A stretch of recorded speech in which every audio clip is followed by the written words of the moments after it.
ଆପଣ ଯେଉଁ ଏହି କହିଲେ ଯେଉଁ ରାଜାଙ୍କ ସମୟରେ ଗୁପ୍ତ ମନ୍ତ୍ରଣାର ଅର୍ଥ କ'ଣ? ହଁ, ବହୁତ ବଢ଼ିଆ ଗୋଟେ ପ୍ରଶ୍ନ। ଗୁପ୍ତ ମନ୍ତ୍ରଣାର ଅର୍ଥ କ'ଣ?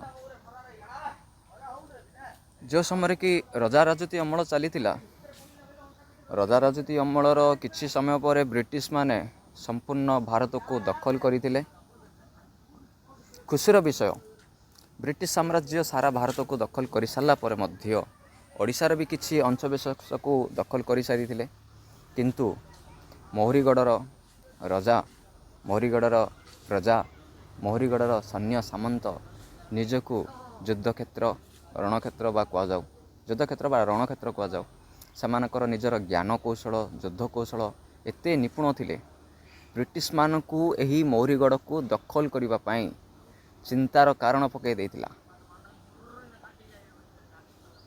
ସେମାନେ ରଜାଙ୍କୁ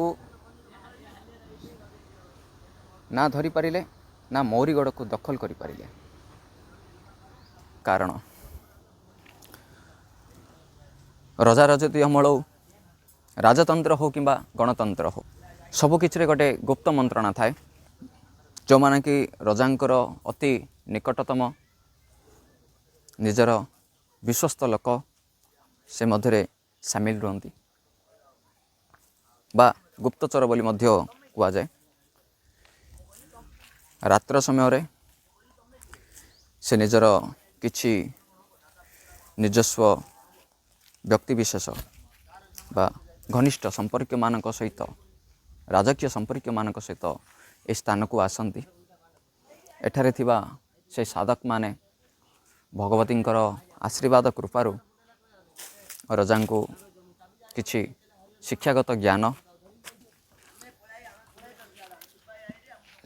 ଜ୍ଞାନ ଦିଅନ୍ତି, ଉପଦେଶ ଦିଅନ୍ତି ଯେ ରାଜ୍ୟକୁ ଏପରି ରୂପେ ଶାସନ କରିବା, ରାଜ୍ୟର ବର୍ତ୍ତମାନ ଆର୍ଥିକ ଅବସ୍ଥା ଏହା, ବର୍ତ୍ତମାନ ରାଜ୍ୟର ସାମାଜିକ ଅବସ୍ଥା ଏହା।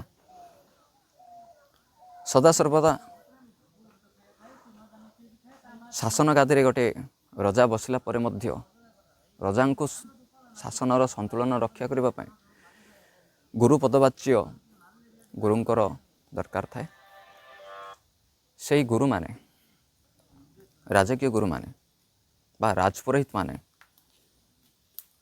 ଏ ସ୍ଥାନରେ ରହିକି ସାଧନା କରୁଥିଲେ।